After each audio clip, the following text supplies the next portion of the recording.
Hello dear student, आप सभी का स्वागत है एक बार फिर। आज हम लोग पढ़ने वाले हैं उपाधियाँ और उपनाम।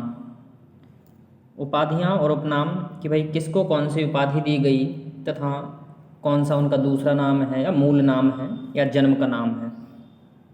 चलिए तो भाई हम देर ना करते हुए सबसे पहले क्वेश्चन की ओर बढ़ते हैं। और सबसे पहला क्वेश्चन है, तूतीय हिंद या हिंदुस्तान की तूती। तूतीय हिंद या हिंदुस्तान की तूती ये किसका उपनाम है या किसको ये उपाधि दी गई है। नंबर 1 है अमीर खुसरो, अब्दुल हसन यमुनुद्दीन। सी नंबर है ए और बी दोनों, और डी नंबर है विद्यापति। तो ये बहुत सरल आसान सा क्वेश्चन है, सभी को पता होगा कि अमीर खुसरो को ये उपाधि दी गई थी, लेकिन इन्हीं का जो मूल नाम है वो है अब्दुल हसन यमुनुद्दीन। इसलिए आपका सही आंसर क्या हो जाएगा, सी हो जाएगा, ए और बी दोनों।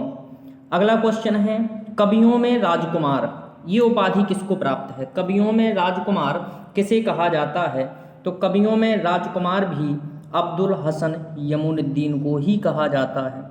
कवियों में राजकुमार अब्दुल हसन यमुनुद्दीन को ही कहा जाता है, इस बात का ध्यान रखें। और इन्हीं का नाम क्या है, अमीर खुसरो। ये किस नाम से प्रसिद्ध हैं, अमीर खुसरो नाम से ये।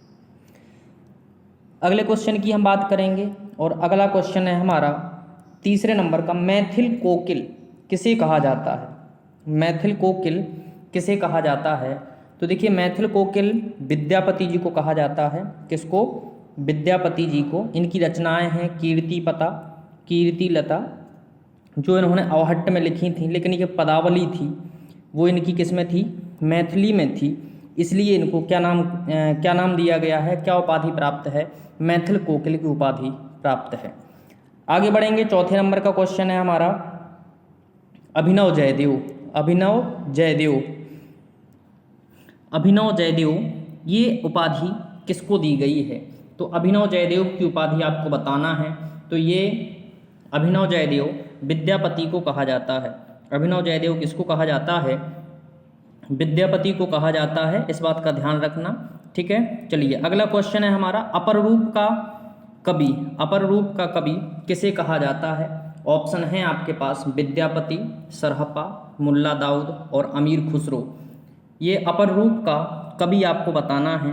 तो अपर रूप का कवि भी ध्यान रखना, विद्यापति को कहा जाता है। किसको कहा जाता है, विद्यापति जी को कहा जाता है। अगला क्वेश्चन है, कवि शेखर और कवि कंठहार। कवि शेखर और कवि कंठहार की उपाधि किसको दी गई है। विद्यापति को, सरहपा को, मुल्ला दाऊद को या अमीर खुसरो को। तो ध्यान रखना, कवि शेखर और कवि कंठहार भी विद्यापति को ही कहा जाता है। ठीक है, कवियों में शिखर पर कौन होगा भाई, जिसके पास क्या होगी, विद्या होगी। जिसके पास क्या होगी, विद्या होगी। तो कवि शेखर या कवि कंठहार विद्यापति जी को कहा जाता है। अगले क्वेश्चन की ओर हम बढ़ेंगे और अगला क्वेश्चन है हमारा, हिंदी का प्रथम कवि या सिद्धों का प्रथम कवि किसे कहा जाता है। ये आप लोग भली भांति आपको ये आंसर पता होगा। 7वें का आंसर आप लोग कमेंट करके हमें बताएंगे। चलिए हम आगे बढ़ते हैं, हिंदी के प्रथम सूफी कवि कौन है। हिंदी के प्रथम सूफी कवि कौन है। चलिए भाई आपको बताना है कि हिंदी के प्रथम सूफी कवि किनको कहा जाता है। 8वें का आपको आंसर बताना है। तो हिंदी के प्रथम सूफी कवि पूछा है बेटा, है ना। तो सूफी कवि हमारे कौन होंगे, मुल्ला दाऊद होंगे। कौन से होंगे, मुल्ला दाऊद। तो ध्यान रखना, स्वयंभू, सरहपा, विद्यापति, इसमें से आपको सूफी, और सूफी अधिकतर कौन हुआ करते थे, मुस्लिम हुआ करते थे, है ना। तो मुल्ला दाऊद हमारा क्या हो जाएगा, सही आंसर हो जाएगा। आगे बढ़ेंगे, पढ़ लीजिए भाई इसको, 9वें क्वेश्चन को, खंजन नयन, पुष्टि मार्ग का जहाज, अष्टछाप का जहाज, जीवनोत्सव का कवि और भावाधिपति और वात्सल रस का सम्राट। अगर आपको वैसे पता नहीं होगा तो वात्सल रस के सम्राट से आपको पता चल रहा होगा कि इसका सही आंसर क्या है। तो देखिए वात्सल रस के जो सम्राट थे वो थे सूरदास जी। कौन थे, सूरदास जी। खंजन नयन, पुष्टि मार्ग, अच्छा खंजन नयन भी इन्हीं को कहा जाता है। पुष्टि मार्ग का जहाज, अष्टछाप का जहाज, जीवनोत्सव का कवि, भावाधिपति और वात्सल रस का सम्राट, ये सभी उपाधियां किसको प्राप्त हैं? सूरदास जी को प्राप्त हैं। चलिए अगला क्वेश्चन है हमारा, महाप्राण और साहित्य शार्दूल, महाप्राण और साहित्य शार्दूल किसे कहा जाता है? चलिए महाप्राण साहित्य शार्दूल आपको बताना है, सूर्यकांत त्रिपाठी, गया प्रसाद, पांडेय बेचन या उपेंद्रनाथ। तो इसका जो सही आंसर हो जाएगा वो हमारा पहला हो जाएगा, सूर्यकांत त्रिपाठी निराला। महाप्राण या साहित्य शार्दूल की उपाधि किसे प्राप्त है? तो सूर्यकांत त्रिपाठी निराला को प्राप्त है। अच्छा, निराला जो है ये भी इनकी उपाधि है, इस बात का थोड़ा सा ध्यान रखना। अगला है त्रिशूल उपाधि किसको प्राप्त है भैया? त्रिशूल किसे कहते हैं ये आपको बताना है। तो यहाँ सूर्यकांत त्रिपाठी निराला, गया प्रसाद, पांडेय बेचन या उपेंद्रनाथ अश्क। तो देखिए उपेंद्रनाथ को अश्क ये उपाधि प्राप्त है, पांडेय बेचन शर्मा उग्र, इनको क्या कहा जाता है? उग्र कहा जाता है, गया प्रसाद स्नेही और सूर्यकांत त्रिपाठी निराला। लेकिन आपको यहाँ पर बताना है त्रिशूल उपाधि, तो त्रिशूल उपाधि जो आपकी हो जाएगी वो हो जाएगी गया प्रसाद स्नेही की। किसकी हो जाएगी? गया प्रसाद स्नेही की। चलिए आगे बढ़ेंगे हम और अगले क्वेश्चन की बात करेंगे। अगला क्वेश्चन है आपका, अष्टावक्र उपाधि किसकी है? अष्टावक्र उपाधि किसकी है? आपको 12वें क्वेश्चन का जवाब देना है और 12वें क्वेश्चन का जवाब हो जाएगा अष्टावक्र। तो ये होगी पांडेय बेचन शर्मा उग्र की। किसकी होगी? पांडेय बेचन शर्मा उग्र, इनकी दूसरी उपाधि उग्र भी है, ध्यान रखना। तो अष्टावक्र भी किसकी हो जाएगी? पांडेय बेचन शर्मा की उपाधि हो जाएगी। अगला है कवियों का कवि, कवियों का कवि किसे कहते हैं? 13वें क्वेश्चन का आपको आंसर करना है। और कवियों का कवि कौन होगा? जो बहादुर होगा। जो क्या होगा? बहादुर होगा। भाई सबसे जो सब में बहादुर होगा उसको कवियों का कवि कहेंगे। तो ये हमारा शमशेर बहादुर हो जाएगा। कवियों का कवि शमशेर बहादुर हो जाएगा। और ये किसने कहा है? तो ये अज्ञेय जी ने कहा था। कवियों का कवि इनको किसने कहा था? तो अज्ञेय जी ने कहा था। इस बात का विशेष ध्यान रखना। अगला है धरती का धन, 14वें का आंसर है धरती का धन।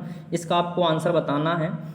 फणीश्वर हैं, स्वयंभू हैं, शमशेर हैं, गजानन हैं। तो देखिए मैं आपको बता दूं धरती के धन में सबसे पहले तो फणीश्वर नाथ रेणु से फणी समझ लेना। और फणी यानी कि फन, और फन किसका होता है? सांप का होता है। किसका होता है? सांप का। तो एक इनका उपन्यास है बहुत प्रसिद्ध, कौन सा है? फणीश्वर नाथ रेणु का एक उपन्यास है मेला आंचल। कौन सा है? मेला आंचल, जो कि आंचलिक उपन्यास है। जो कि कौन सा उपन्यास है? आंचलिक उपन्यास है। तो देखिए मेला आंचल किसका होगा? तो भाई मेला आंचल तो किसका होता है? जो रेंग रेंग के चलता है तभी तो उसका मेला आंचल हो जाएगा। तो इसका क्या हो जाएगा? फणीश्वर नाथ रेणु। और धरती का धन हम किसे कह देंगे? फणीश्वर नाथ रेणु को। यानी कि आपने देखा होगा, गांव में सुना होगा कि धन अगर हमारे पास कहीं रखा हो या मिल रहा हो हमें धन, तो उसकी रक्षा सर्प करते हैं। कौन करते हैं? सर्प करते हैं। तो धरती का धन फणीश्वर नाथ रेणु। अगला है कवि सम्राट। कवि सम्राट किसे कहा गया है? आपको बताना है भैया। अयोध्या सिंह उपाध्याय, महादेवी वर्मा, देव और मैथिली शरण गुप्त किसको कहा गया है? तो देखिए आप अगर देखें तो सम्राट इसमें से कौन थे? अयोध्या के राजा राम थे। तो बस यहीं से हमें पकड़ लेना है कि कभी अगर सम्राट की बात की जाए, राजा की बात की जाए, तो वो थे अयोध्या के रामचंद्र जी, यानी अयोध्या सिंह उपाध्याय हम सीख लेंगे। अगला है अपभ्रंश का भावभूति किसे कहा जाता है? अपभ्रंश का भावभूति आपको बताना है। बालकृष्ण शर्मा नवीन, पुष्पदंत, स्वयंभू और राजा शिव प्रसाद। अपभ्रंश का भावभूति किसे कहते हैं? तो 16वें का आंसर आपको करना है। तो यहाँ पर सही आंसर हो जाएगा आपका पुष्पदंत। अपभ्रंश का भावभूति किसे कहेंगे हम? पुष्पदंत को कहेंगे। ठीक है, चलिए आगे बढ़ेंगे। या फिर ऐसे सीख सकते हो, भावभूति को आप लोगों ने भभूति तो जानते होगे, भभूति बोलते हैं गाँव में। ठीक है, किसको बोलते हैं? एक प्रकार की राख होती है। क्या होती है? राख होती है ना। तो वो किसकी बनी है समझ लेना? पुष्पों की बनी है। इस वजह से अपभ्रंश का भावभूति क्या हो जाएगा? पुष्पदंत हो जाएंगे। आगे बढ़ेंगे। अभिमान मेरु। अभिमान मेरु बताना है 17वें का क्वेश्चन, अभिमान मेरु की उपाधि किसको प्राप्त है। तो 17वें का जो आंसर हो जाएगा ये अभिमान मेरु खुद को कहते थे, कौन कहते थे, पुष्पदंत कहते थे। अब एक बात बताइए, इनको अभिमान नहीं होगा क्या, पुष्प को अभिमान नहीं होगा, अभिमान होगा इनको, क्यों होगा, क्योंकि वही देवताओं के ऊपर चढ़ाए जाते हैं, क्या करते हैं, देवताओं के ऊपर चढ़ाए जाते हैं, तो पुष्पों को अभिमान तो होगा। तो अभिमान मेरु की उपाधि किसे प्राप्त हो जाएगी, पुष्पदंत। बी नंबर आपका सही हो जाएगा। अगला है 18वां है, अपभ्रंश का वेद व्यास बताना है। अपभ्रंश का वेद व्यास किसे कहते हैं, चलिए भाई बताएंगे। तो देखिए अपभ्रंश का भवभूति पुष्पदंत, अभिमान मेरु पुष्पदंत, ठीक है। तो अपभ्रंश का वेद व्यास भी कौन है, अपभ्रंश के वेद व्यास भी कौन है, ये भी हमारे पुष्पदंत हो जाएंगे। कौन हो जाएंगे, पुष्पदंत हो जाएंगे। चलिए आगे बढ़ेंगे अगले क्वेश्चन की तरफ। अगर भाई थोड़ा सा भी सेशन हमारा अच्छा लग रहा है, कंटेंट अच्छा लग रहा है, ठीक है, पढ़ाते तो बहुत लोग हैं, अगर कंटेंट अच्छा लग रहा है कि एक साथ आपको सारी चीज़ें मिल रही हैं तो लाइक और सब्सक्राइब जरूर कर देना भाई, बस, नहीं तो पाप लगेगा आप लोगों को।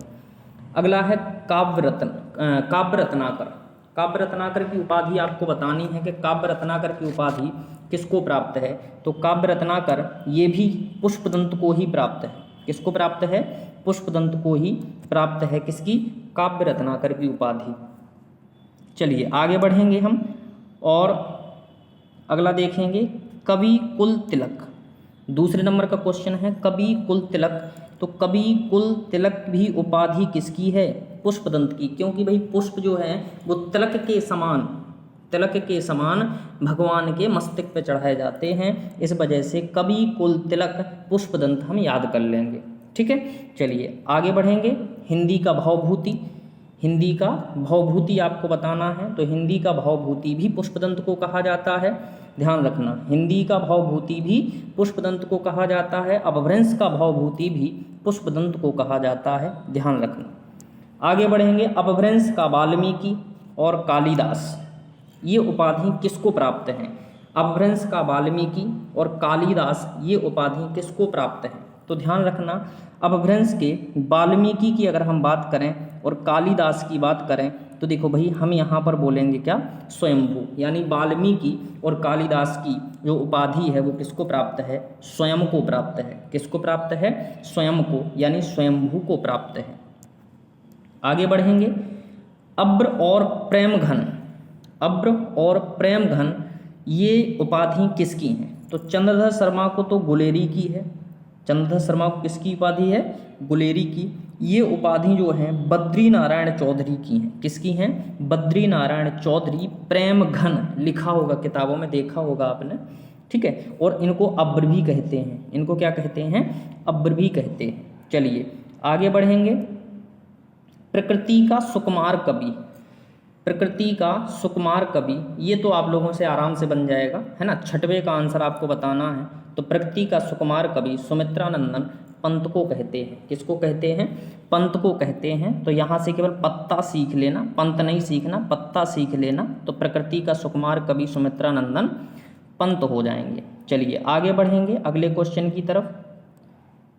इस पृष्ठ का 7वां क्वेश्चन हमारा जो है वो है गोसाई दत्त, सुधाकर, एक निहत्था, स्वर सिद्ध ये उपाधियां किसको प्राप्त हैं। गोसाई दत्त, सुधाकर, एक निहत्था, स्वर सिद्ध ये उपाधियां किसको प्राप्त हैं आपको बताना है। तो 7वें का हमारा जो आंसर हो जाएगा ये सी हो जाएगा, सुमित्रानंदन पंत को प्राप्त है।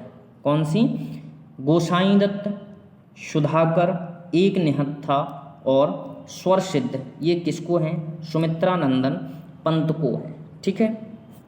अच्छा, सुमित्रानंदन पंत को, एक निहत्था, स्वर सिद्ध। अब सुमित्रा के नंदन तो आप जानते ही होंगे, है ना। तो सुमित्रानंदन पंत को क्या हो जाएंगी, गोसाई दत्त, सुधाकर, एक निहत्था और स्वर सिद्ध हम सुमित्रानंदन पंत को कहेंगे। अगला है प्रकृति का उपासक कवि। 8वें का आंसर जल्दी से फटाफट बताएंगे। प्रकृति का उपासक कवि बच्चन सिंह है, सुमित्रानंदन है, या श्रीधर पाठक हैं, या बालकृष्ण हैं।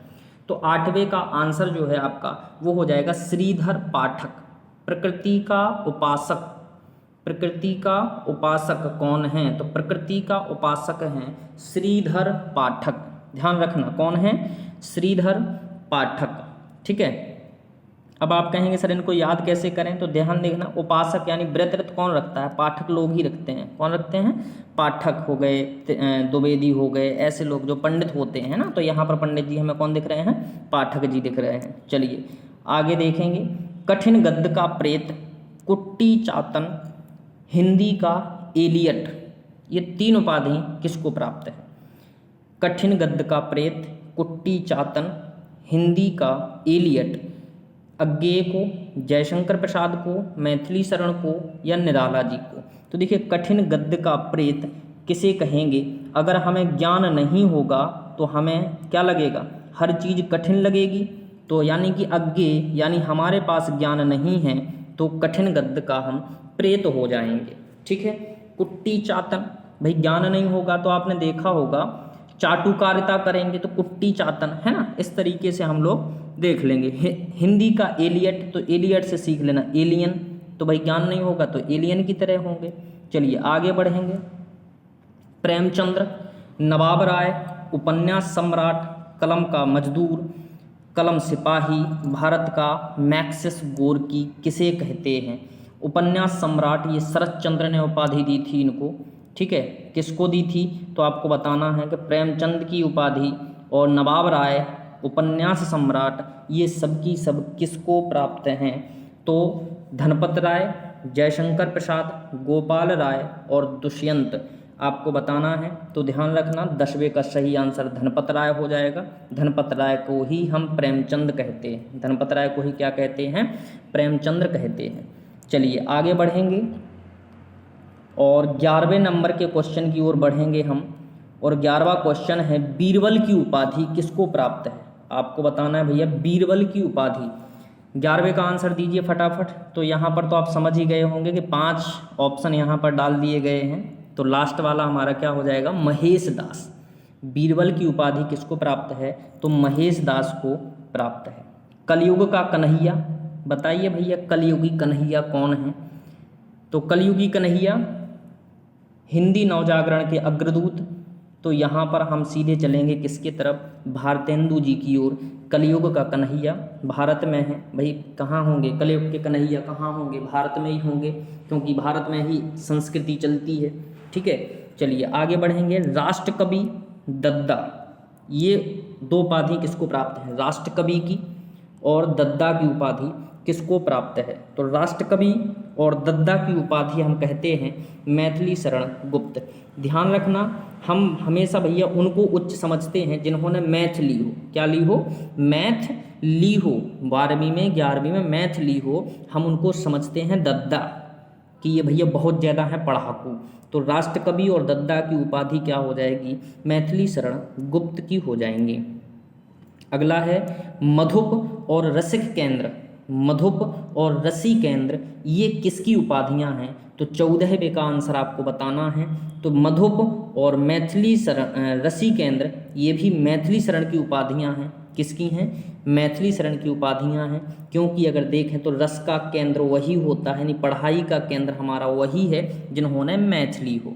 और आजकल आप देख रहे हो कि अगर टेट वगैरह को छोड़ दिया जाए तो अन्य सभी में जिसने मैथ ली हो उन्हीं का सिलेक्शन हो रहा है। तो मधुप और रसी केंद्र तो कौन है, केंद्र कौन है, मैथिली शरण है। चलिए आगे बढ़ेंगे। कलाधर किसे बोलते हैं भैया, कलाधर की उपाधि किसको प्राप्त है आपको बताना है। तो ध्यान रखना, जगन्नाथ, जयशंकर प्रसाद, मैथिली शरण और रामचंद्र शुक्ल। कलाधर की आपको उपाधि बताना है कि कलाधर की उपाधि किसको प्राप्त है। तो कलाधर की जो उपाधि है वो है जयशंकर प्रसाद को। किसको है, जयशंकर प्रसाद। भैया यही कलाधर हैं, शंकर भगवान ही हमारे क्या हैं, कलाधर हैं। ठीक है, यही जादू दिखाते हैं, यही अपनी कलाएं दिखाते हैं। कभी किसी को कोई आशीर्वाद दे दिया फिर उससे भागते घूम रहे हैं। ठीक है, तो कलाधर की उपाधि किसको प्राप्त है, जयशंकर प्रसाद को है। आधुनिक कविता के सुमेरु, 16वें का आंसर है। आधुनिक कविता के सुमेरु कौन है, तो आधुनिक कविता के सुमेरु आपको बताना है। तो ये भी कौन है, जयशंकर प्रसाद है। कौन है, जयशंकर प्रसाद हैं। आगे बढ़ेंगे। प्रेम और सौंदर्य के कवि कौन हैं, जगन्नाथ हैं, जयशंकर हैं, मैथिली शरण हैं या रामचंद्र शुक्ल हैं। प्रेम और सौंदर्य के कवि आपको बताना है। तो भैया ध्यान रखना, कितना बढ़िया सुंदर रूप होता है किसका, शंकर भगवान का। किसका, शंकर भगवान का। देखे हो ना, अजीब विचित्र। तो प्रेम और सौंदर्य के कवि कौन हैं, जयशंकर प्रसाद। चलिए, अगर आप लोगों को समझ में आ रहा है तो प्लीज़ लाइक और अच्छा शेयर तो आप नहीं करोगे क्योंकि कंपटीशन थोड़ी ना बड़ा हो गया है ना, तो शेयर के लिए नहीं बोल रहे हैं भैया, कम से कम सब्सक्राइब जरूर कर लेना चैनल को। अगला क्वेश्चन है, कवि श्रोमणी। कवि श्रोमणी किसकी उपाधि है, कवि श्रोमणी किसकी उपाधि है, तो ये है तुलसीदास जी की। किसकी है, तुलसीदास जी की। लेकिन आपने देखा होगा, आप लोगों को थोड़ा सा नॉलेज से परिचित करा दें, हम यहीं पर मंदिर जा रहे थे, मैंने देखा था एक रविदास मंदिर बना हुआ था, वहाँ पर लिखा था संत श्रोमणी, है ना, संत श्रोमणी।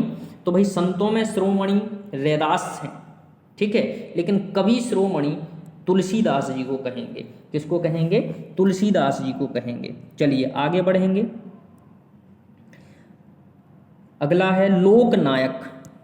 अगला प्रश्न क्या है आपका, लोकनायक उपाधि किसको प्राप्त है। तो लोकनायक भी आप लोग बता देंगे, है ना, क्योंकि सेम क्वेश्चन है। तो लोकनायक की उपाधि जो है वो भी तुलसीदास जी को ही प्राप्त है। किसको है, तुलसीदास जी को ही प्राप्त है, क्योंकि जितने ज़्यादा तुलसीदास जी पूजे जाते हैं, तुलसी पूजी जाती है, हम यही बोलेंगे, जितनी ज़्यादा लोक में तुलसी पूजी जाती है उतना ज़्यादा कोई नहीं। चलिए आगे बढ़ेंगे। सुबह सुबह भगवान राम को कोई पूजे या ना पूजे, लेकिन तुलसी को जरूर जल अर्पित करता है। तो लोकनायक कौन हो जाएंगे, तुलसीदास। अगला है मानस का हंस। अमृतलाल ने इनको कहा है मानस का हंस। तो ये भी हमारे कौन हैं, तुलसीदास जी ही हैं, ठीक है। मानस के हंस आपको बताना है, ठीक है। हंस अब देख लीजिए, जैसे हंस वाहिनी सरस्वती माता जी, यानी हंस क्या काम कर रहा है, हंस काम कर रहा है सरस्वती माता को ले जाने का, ले आने का। तो हमारे जो दास हैं वो भी क्या करेंगे, ले आ जाएंगे, ले आएंगे किसको, तुलसी को। और ये बात समझो, तुलसी के जो दास हैं वही क्या हैं, मानस के हंस हैं। आगे बढ़ेंगे। हिंदी के जातीय कवि। हिंदी के जातीय कवि आपको याद करना है। देखिए भाई, हम जो ट्रिक से आपको बता रहे हैं, हो सकता है कि कई जगह आपको हमारी ट्रिक अच्छी ना लगे, तो अपने मन से आप अपनी कोई भी ट्रिक बना लें, क्योंकि हमें याद करना है ना, किसी भी प्रकार से याद हो। चलिए, हिंदी के जातीय कवि आपको बताना है, जाति वाले कवि आपको बताना है। तो हिंदी के जातीय कवि भी कौन है, तुलसीदास है। कौन है, तुलसीदास है, ठीक है।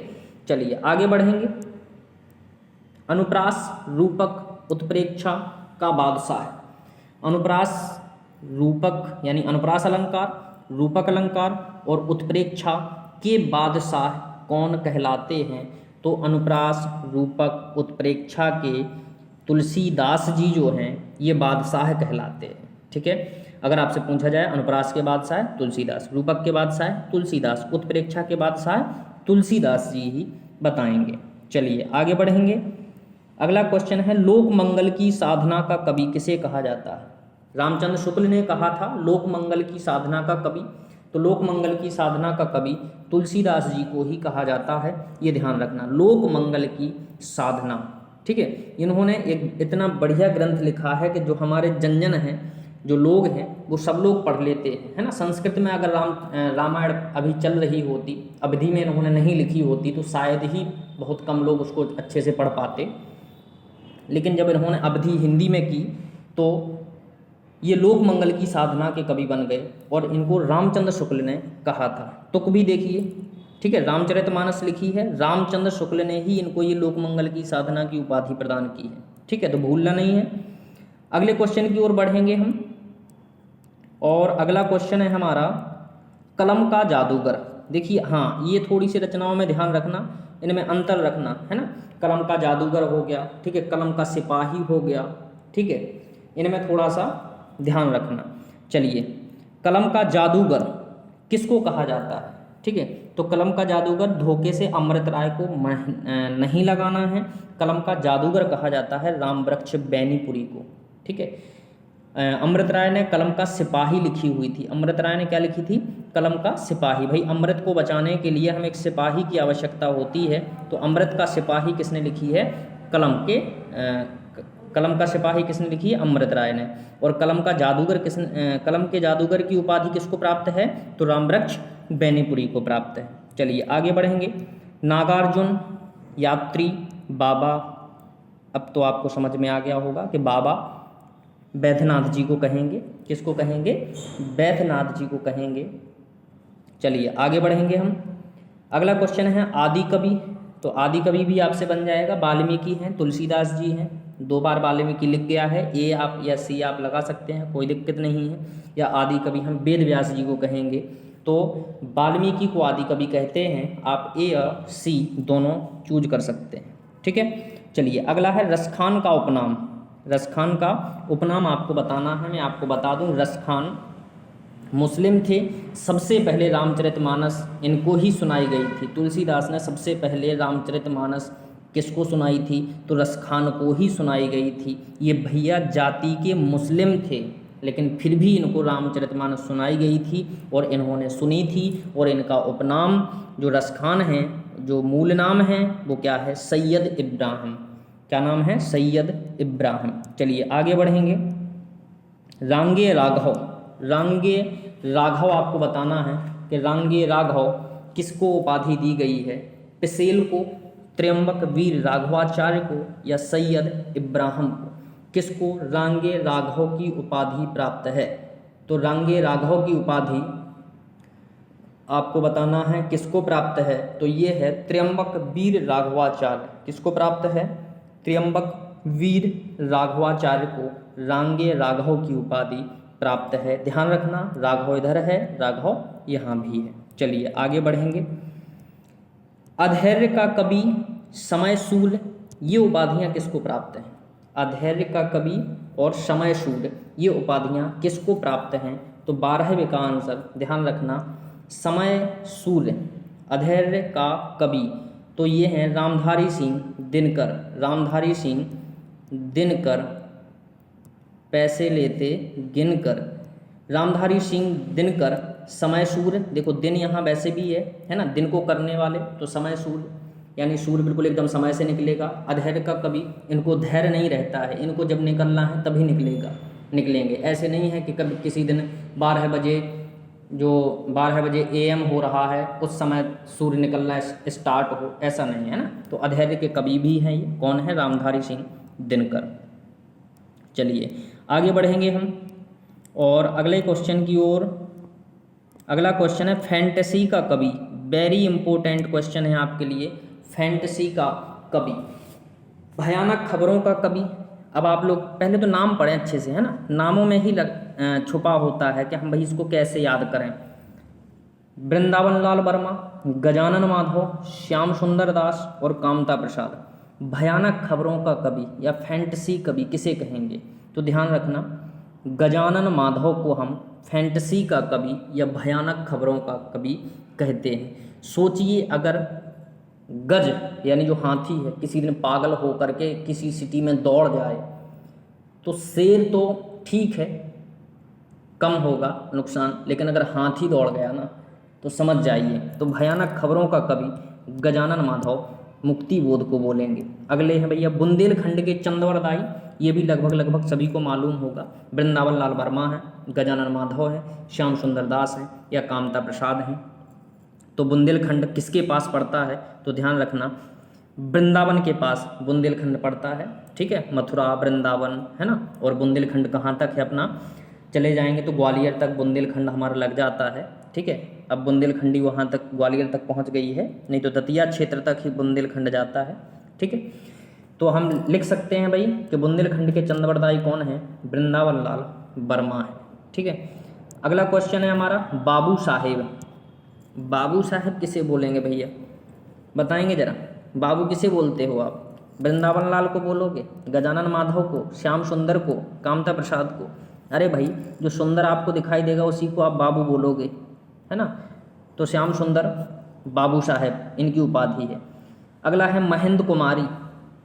महेंद्र कुमारी, सोच करके देखना महेंद्र और कुमारी में आपको क्या दिख रहा है। तो महेंद्र कुमारी में मीराबाई, महादेवी, मन्नू भंडारी और मैत्रेयी पुष्पा।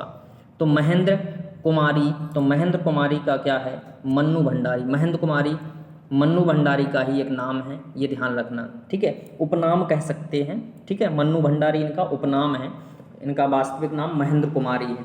आगे बढ़ेंगे हम। हिंदी साहित्य का सेंटा क्लॉज, ये तो बताने की आवश्यकता नहीं है, 17वें का आंसर तो बताने की आवश्यकता नहीं है, इसको आप कमेंट करेंगे, ठीक है। चलिए, वैसे भी कोई नाम नहीं लिखे हैं, हजारी प्रसाद, तुलसीदास, बिहारी, रामचंद्र शुक्ल, ठीक है। मैं आपको 2 इसमें से क्रॉस कर देता हूँ, तुलसीदास और बिहारी, ठीक है। बाकी आपको कमेंट में आंसर करना है। हिंदी का सेंटा क्लॉज। अगला है मुनि मार्ग के हिमायती कौन है। मुनि मार्ग के हिमायती कौन है, या मुनि मार्ग के हिमायती किसको कहा जाता है। तो देखिए, मुनि मार्ग के हिमायती मतलब देख रेख करने वाले। तो गए थे भैया जंगल में, है ना, जब इन लोगों का यज्ञ नहीं हो पा रहा था, मुनियों का यज्ञ नहीं हो पा रहा, तो कौन संपन्न कराने के लिए गए थे, रामचंद्र भगवान। तो मुनि मार्ग के हिमायती रामचंद्र शुक्ल हो जाएंगे। अगले क्वेश्चन की ओर बढ़ेंगे। अगला क्वेश्चन है, साहित्य का महारथी किसे कहा जाता है, या साहित्य का महारथी उपाधि किसको प्राप्त है। तो साहित्य का महारथी भी भैया रामचंद्र शुक्ल को ही बोलेंगे, है ना, क्योंकि इन्होंने रचनाएं तो रामचंद्र शुक्ल ने कम लिखी हैं, आलोचनाएं ज़्यादा की हैं, आलोचनाएं बहुत की हैं रामचंद्र शुक्ल ने। और इनकी आलोचनाएं ऐसा नहीं है कि पास ना हुई हो, पास भी हुई हैं इनकी आलोचनाएं, इसलिए इनको साहित्य का महारथी भी कहा जाता है। चलिए आगे बढ़ेंगे। कमलेश्वर उपनाम किसका है। कमलेश्वर उपनाम किसका है आपको बताना है। तो कमलेश्वर, ठीक है। बहुत सारी आपने रचनाएं पढ़ी होंगी कमलेश्वर की, अभी हम धीरे धीरे सब रचनाएं आपको पढ़ाएंगे। तो कमलेश्वर कैलाश सक्सेना को कहते हैं। किसको कहते हैं, कैलाश सक्सेना, ठीक है। तो कमलेश्वर उपनाम किसका है, कैलाश सक्सेना का है। अगर आपसे पूछ लिया जाए कि कमलेश्वर का मूल नाम क्या है, तो वो है कैलाश सक्सेना। आगे बढ़ेंगे, और अगर ऐसे समझ नहीं आ रहा तो ध्यान रखना, कमलेश यहाँ लेस दिख रहा होगा, तो यहाँ लाश दिख रहा है, ऐसे भी आप इसको याद रख सकते हो, ठीक है। चलिए आगे बढ़ेंगे। आनंदी लाल उपनाम किसका है। आनंदी लाल उपनाम आपको बताना है। आनंद, सबसे ज़्यादा आनंद किसके होते थे, इंद्र भगवान के। किसके होते थे, इंद्र भगवान के। पूरा इंद्रासन इनका था, ठीक है, जो चाहिए वो इनको मिल जाता था, रूप भी धारण कर लेते थे बढ़िया बढ़िया, ठीक है। तो यहाँ पर सही आना क्या हो जाएगा, जैनेन्द्र। क्या हो जाएगा, जैनेन्द्र। आनंदी लाल उपनाम किसका हो जाएगा, जैनेन्द्र का हो जाएगा। हिंदी का व्याकरण पाणिनि, हिंदी का व्याकरण पाणिनि किसे कहा जाता है। तो ध्यान रखना, व्याकरण पाणिनि की बात हो रही है यहाँ पर। तो व्याकरण तो भैया सबसे बेस्ट किसने लिखी है, कामता प्रसाद गुरु ने लिखी है, ठीक है। चलिए अगला है प्राकृत का पाणिनि। ये क्वेश्चन इंपॉर्टेंट है, आ जाते हैं आप लोग कंफ्यूज हो जाते हो कि सर पाणिनि पूछा गया था, हम लगा के आए थे, सही गलत कैसे मान लिया। तो आप देख लीजिए, हम सबको लेके आए हैं। प्राकृत का पाणिनि आपको बताना है। तो प्राकृत के पाणिनि होते हैं हेमचंद्र।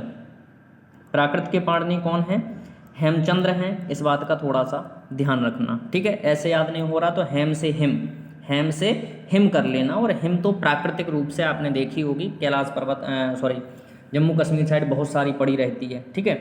तो हेमचंद्र से क्या हो जाएगा, प्राकृत का पाणिनि, है ना भाई। प्रकृति में कहाँ पड़ी रहती है, प्रकृति में क्या पड़ी रहती है, तो आप कहेंगे सर हिम पड़ी रहती है। प्रकृति में क्या पड़ी रहती है, तो हिम पड़ी रहती है। तो प्राकृत के पाणिनि कौन हो जाएंगे, हेमचंद्र हो जाएंगे। चलिए आगे बढ़ेंगे। हिंदी का पाणिनि किसे कहा जाता है, बताओ भैया, हिंदी कहाँ पढ़ने जाना है आपको। हिंदी का पाणिनि किसे कहा जाता है। तो हिंदी का पाणिनि किशोरीदास वाजपेयी या स्वयंभू। तो स्वयंभू तो देखिए अपभ्रंश से रिलेटेड है। कामता प्रसाद का तो हो गया, व्याकरण पाणिनि है, ठीक है। तो यहाँ पर हमारा क्या हो जाएगा, किशोरीदास वाजपेयी। हिंदी का पाणिनि कौन है, किशोरीदास वाजपेयी है। आजकल का हर किशोर बच्चा हिंदी का पाणिनि हो गया है। आजकल का हर किशोर बच्चा हिंदी का पाणिनि हो गया है, भयंकर पढ़ने में लगे हैं। लिस्ट देखो, हिंदी की सब सब्जेक्टों से ज़्यादा जा रही है। तो हिंदी के पाणिनि कौन है, आजकल के सब किशोर हैं, ठीक है, एकदम पी रहे हैं, क्या कर रहे हैं, पेय बना दिया है, पी जा रहे हैं, तो किशोरीदास वाजपेयी।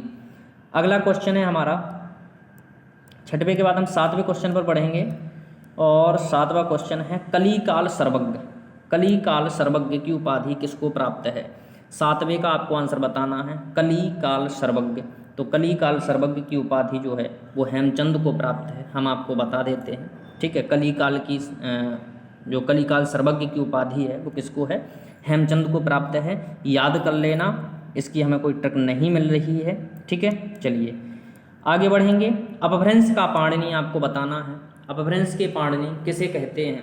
तो अपभ्रंश का पाणिनि हम पिसेल को कहते हैं। किसको कहते हैं? पिसेल को। ठीक है, यहाँ अपभ्रंश का पाणिनि स्वयंभू मत लगा देना, ध्यान रखना। अपभ्रंश के पाणिनि पिसेल को कहा जाता है। चलिए आगे बढ़ेंगे। भारतेंदु व द्विवेदी युग की योजक कड़ी, ये आपका 3 स्टार वाला क्वेश्चन है ना। भारतेंदु व द्विवेदी युग की योजक कड़ी किस कवि को कहा जाता है? तो यहाँ पर ध्यान रखना, ये देखो आपने देखा होगा, चाहे भारतेंदु युग हो चाहे द्विवेदी युग हो, ऐसे हमारे घर में, चाहे हमारा घर हो चाहे हमारे दुश्मन का घर हो, बच्चों को कोई नहीं रोक सकता, है ना। बच्चों को जहाँ मन करेगा वहाँ वो चले जाते हैं, छोटे छोटे बच्चे। तो यहाँ पर हम बता दें, योजक कड़ी यानी जोड़ने वाली कड़ी कौन है? तो ये है बालमुकुंद। तो भारतेंदु व द्विवेदी युग की योजक कड़ी बालमुकुंद हो जाएंगे। आगे बढ़ेंगे। भाषा का डिक्टेटर हजारी प्रसाद द्विवेदी ने कहा है, फटाफट बताएंगे। भाषा का डिक्टेटर किसको कहा जाता है? तो भाषा का डिक्टेटर कबीरदास जी को कहा जाता है, और ये किसने कहा है? हजारी प्रसाद द्विवेदी ने कहा है। ठीक है, अलंकारों का बादशाह, अलंकारों का बादशाह है। देखिए उत्प्रेक्षा वगैरह का हम पढ़ चुके हैं। ठीक है, उत्प्रेक्षा का बादशाह जो तुलसीदास जी हैं, ठीक है, ये हम पढ़ चुके हैं। तो अलंकारों का बादशाह आपको बताना है, तो अलंकारों का बादशाह आप बताएंगे। 11 का आंसर आपको बताना है। तो यहाँ पर अलंकारों के बादशाह हो जाएंगे केशव दास, यानी केशव जो हैं, जो कृष्ण भगवान थे, ये अलंकार यानी कि आभूषणों से बहुत प्रेम करते थे, है ना। आपने देखा होगा कितने आभूषण जड़े होते थे, भी राजा थे, है ना, भगवान थे। तो अलंकारों का बादशाह कौन हो जाएंगे? केशव दास हो जाएंगे। आगे बढ़ेंगे। उपमा का बादशाह, उपमा का मतलब होता है बेटा तुलना।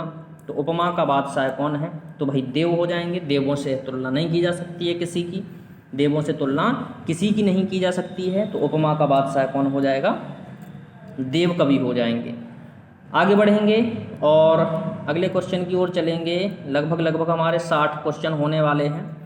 श्लेष का बादशाह, श्लेष का बादशाह किसे कहा जाता है? 13वां क्वेश्चन है, श्लेष का बादशाह। तो श्लेष मतलब होता है चिपका होना, और भैया पूरी की पूरी सेना किससे चिपकी रहती है? सेनापति से। उसके सेना का जो पति होता है उससे चिपकी रहती है। तो श्लेष का बादशाह कौन हो जाएगा? सेनापति हो जाएंगे। अगला है विरोधाभास का बादशाह, विरोध करना है, ध्यान रखना। विरोधाभास, विरोधाभास तलाक करके चले जाना, और तलाक यानी कि विरोध करके जब इनकी सुजान चली गई थी, तो ये क्या है भाई? विरोध यानी कि ये तो पड़ गए थे अपने गम में। ठीक है, तो विरोधाभास के बादशाह हमारे घनानंद हो जाएंगे। 14वें का सी आंसर हो जाएगा। गजल सम्राट, गजल सम्राट बताएंगे। गजल सम्राट किसको कहेंगे? तो गजल सम्राट भैया आपने देखा होगा, गज़लें सुन कर के देखना, बड़ी दुष्टता में गज़लें आजकल गाई जा रही हैं। लड़के हैं मोहल्ले के शैतान मेरी लैला, ऐसे कुछ है ना। तो अश्लीलता को फैलाने वाले अगर जो गज़लें हैं वो कौन गाएगा? दुष्ट व्यक्ति ही गाएगा। तो दुष्यंत सम्राट, ये से देखो ये हम जो है वो सिखाने के लिए बोल रहे हैं। ठीक है, बाकी ऐसा नहीं है कि भैया आकर के हमें कमेंट में गाली आली दो। चलिए आगे बढ़ेंगे। गजल सम्राट दुष्यंत हो जाएंगे। हिंदी का स्टील रामचंद्र शुक्ल ने कहा है, और किसे कहा है ये आपको बताना है। तो हिंदी का स्टील, हिंदी का स्टील, हम लोग तो बड़े हो गए, हम लोग तो एकदम लोहा बन गए हैं, हम लोगों को कोई नहीं मोड़ सकता हिंदी से। तो हिंदी का स्टील अब आपको बताना है। तो हिंदी के हम तो लोहा है, हिंदी के स्टील हैं छोटे छोटे बच्चे। तो बालकृष्ण भट्ट, रामचंद्र शुक्ल ने कहा था बालकृष्ण भट्ट को हिंदी का स्टील। आगे बढ़ेंगे। बंग महिला उपनाम किसका है? बंग महिला उपनाम किसका है? तो बंग महिला हम किसे बोलेंगे? राजेंद्र बाला घोष। किसको? राजेंद्र बाला घोष का नाम बंग महिला है, ये ध्यान रखना। अगला है बोधा उपनाम किसका है? बोधा, आलम बोधा पढ़े होंगे आप लोग, ठाकुर आलम बोधा, ये रीति मुक्त कवियों के अंतर्गत आते हैं। ठीक है, रीति मुक्त कवियों में आते हैं ठाकुर आलम बोधा। तो यहाँ बोधा उपनाम आपको बताना है कि बोधा उपनाम किसका है। तो बोधा से अगर हम सीखेंगे तो लगभग लगभग लग रहा है बुद्धि, लगभग लगभग क्या लग रहा है, बुद्धि। गांव में बोलते हैं अरे तुम बोधा हो, एकदम क्या हो, बोधा हो। तो बोधा और बोधा से बुद्धि। ठीक है, अब बोधा हम लोग गांव में बोलते हैं बोधा हो तो मतलब बुद्धि नहीं है, लेकिन यहाँ पर बुद्धि से बोधा हो गया है। तो बोधा उपनाम किसका है, बुद्धिसेन का है। अगला और आज के सेशन का लास्ट क्वेश्चन है, सर वाल्टर स्कॉट की उपाधि किसको प्राप्त है। सर वाल्टर स्कॉट की उपाधि आपको बताना है। सर वाल्टर स्कॉट की उपाधि किसको प्राप्त है, तो मैं आपको बताना चाहूँगा सर वाल्टर स्कॉट की उपाधि वृंदावन लाल वर्मा को प्राप्त है।